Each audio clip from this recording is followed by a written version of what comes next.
was like, whoa, where did this come from? Like, seriously. Like, I haven't even talked to you about being gay. Your son is like literally 2 months younger than me. We are the closest people ever. You can't say that to someone, especially if they're 17, you know? That really messes them up. And then, so that started, and those years in my head changing again. And there was another time when I was going to my junior prom. This was my first prom. I was so excited because I was on the debate team, and I had met this boy on the Reno High debate team, and he was gay. Yeah, I know, right? This is like, what? Another gay person? They actually exist? And one is attracted to me? This is crazy. And so, in some grand fashion, I thought, I want to do what I want to do. I don't want to go to another dance with a woman, stag, and just have fun. I want to have what everybody else in my school, everybody else in my community, everyone else who I've ever seen have. Not a relationship, but just that closeness to someone else, that you can have that sexual attraction to someone. So in a big grand fashion, I asked him to prom. And it was great, actually. He said yes, and he was going to drive up, and he was going to say hello to my friends, because, you know, imagine what mom would say if there's 2 gays in the house. Wow. That would be like an even darker story, so you had to avoid that. And he came, but when I told my mom, I asked him, that was when things started getting really shaky and really rocky.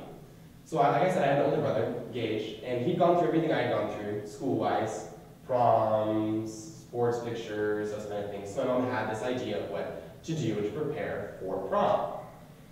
And I told her, I was like, Mom, so I found a prom date. And she was like, oh my gosh, please tell me it's Olivia Howe, because I love her, and you guys are so much fun to be around. Like, this is going to be awesome. And I was like, no, Mom, actually, I'm going with Mason. I was like, who the hell would name their daughter Mason? Like, come on, people. Yeah, I know, right? It's quite community. I think about it. It's gone. And I was like, no, Mom, actually, Mason is a dude. Male, like me. And she looked out. My 2 younger brothers, Kel and Scotty, were in the room. At that time, I think they were like 5 and 9. And my mom yelled at me, actually. I've never heard someone so angry to this day. So angry or so upset about anything. And in a very angry fashion, she yelled at me saying, I'm not going to yell. Don't worry. Don't want you guys to hear me yell. It's scary. She yelled at me and said that, what are they going to think? And I said, what is the parish going to think about when my son has pictures on Facebook with another boy? What are your brothers going to think is okay when they see a boy come over here and pin a boutonniere on you? What is our family going to think about us, about how I raised you, when they see this version? Like, what are they going to do? You think that it is okay for you to live out this fantasy, Chris, and do whatever you want to do, because this is Chris's world, when it will have a negative impact on our family, on our way of life, and how we just exist. Now, I wasn't as witty as I was back then, so I really couldn't have a sarcastic comment to throw back. But that really shut me down. Really shut me down. As much as I faced before with my aunt and just in general, I thought, wow, I could never really be happy, ever, if I can't, you know, grind on a guy to school dance. Like, God forbid. Oof. And I remember I went to my room and I didn't talk to anyone in my family for the next, like, I think it was 8 or 9 days. And I ate maybe like 5 meals. And now, I mean, I can easily say at that point I was probably depressed, or at least some onset of some depression or something. But what really brought me out of it was Mason, who called me, and he was like, I haven't heard from you in like 5 days. Are we still going to prom? Like, it's in a month. What's going on? And I was like, well, Mason, I'm worried for you coming now. Like, I don't even know if you should. And he was like, why? And I'm all, Mason, my mom basically told me she doesn't even want you coming to our house. She doesn't want these group prom pictures, and none of it. And Mason told me, he said, Chris, if you really don't want me coming, I won't come. But it sounds like for you, you're in a position where you're not okay, and you need help. So I want to be there for you. And as much as I wish I could say it, Mason was like, we can say fuck you to your mom if you really need to. I didn't want to do that. And to this day, my mom is still one of my favorite people in the whole world. I know, right? Some crazy sense of love, I guess. I don't know. But I thought, you know, I need to be happy. I need to figure out what makes me happy, and even though what I am doing is wrong, at that point I totally thought what I am doing is wrong, but, you know, what's going to matter? If I'm gay, and I'll go to hell either way. So I was like, okay, Mason, you can come. And he came, and he stayed with one of my friends, and I told my mom, I was like, Mom, Mason's here. And that was when she got more pissed and more angry. My little sister, who's actually like 5 years younger than me, actually came and took pictures for my mom, because she thought someone one day would want to see these pictures. Thank you, Jordan. Thank you. That was awesome. I love these pictures now. But still my #1 like on Instagram. To this day, right? Not a lot of followers. Yeah, she wouldn't pay for anything. I had to pick up a job in order to pay for prom, to get a boutonniere.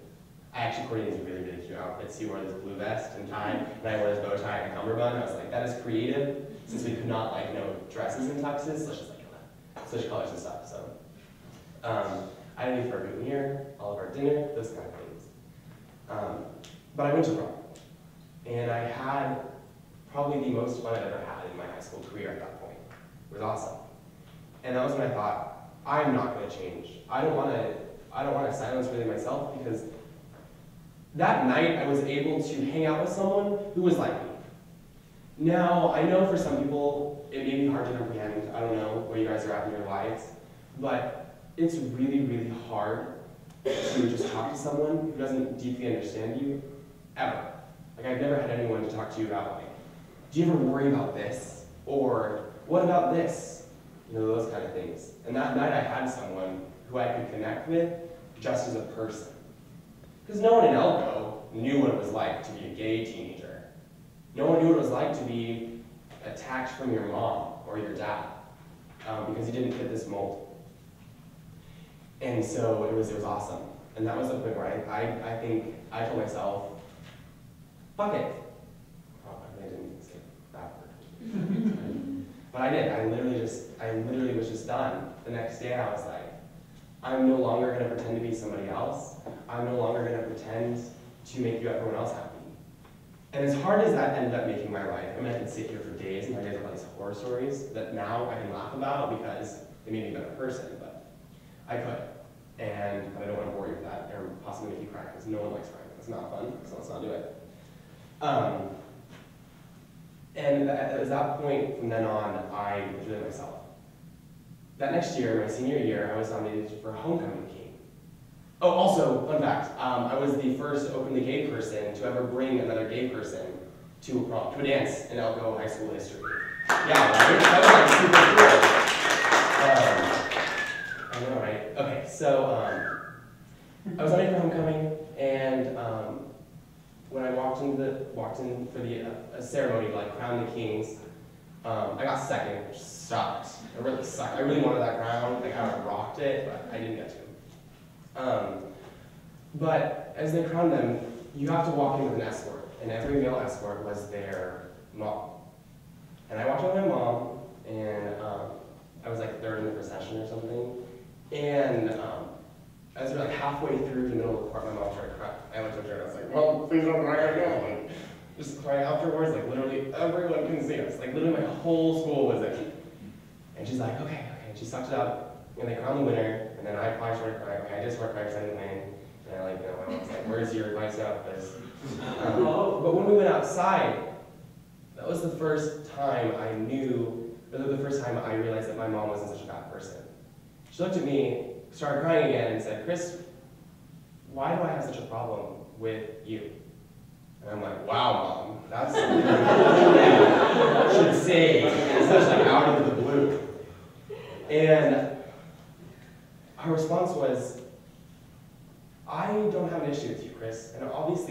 everybody in that gymnasium didn't.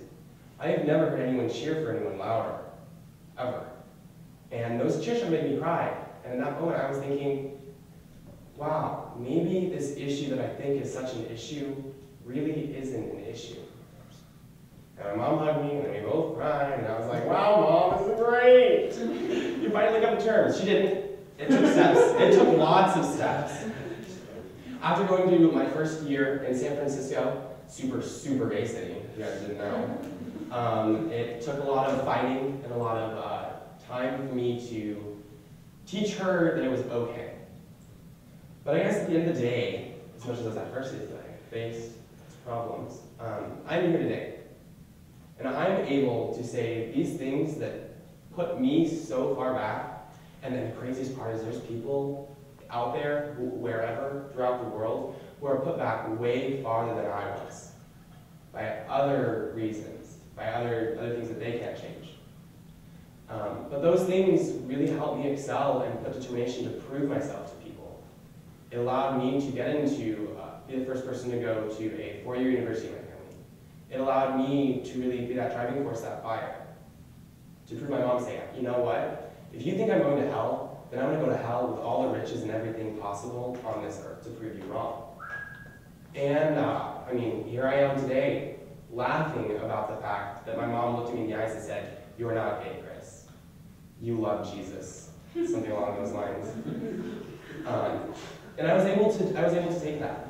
And I guess I can ramble on for more and longer, but so you guys know, these adversities that we face, that may suck, you can take them and you can make them positive things and hopefully speak and help somebody else one day. So thank you.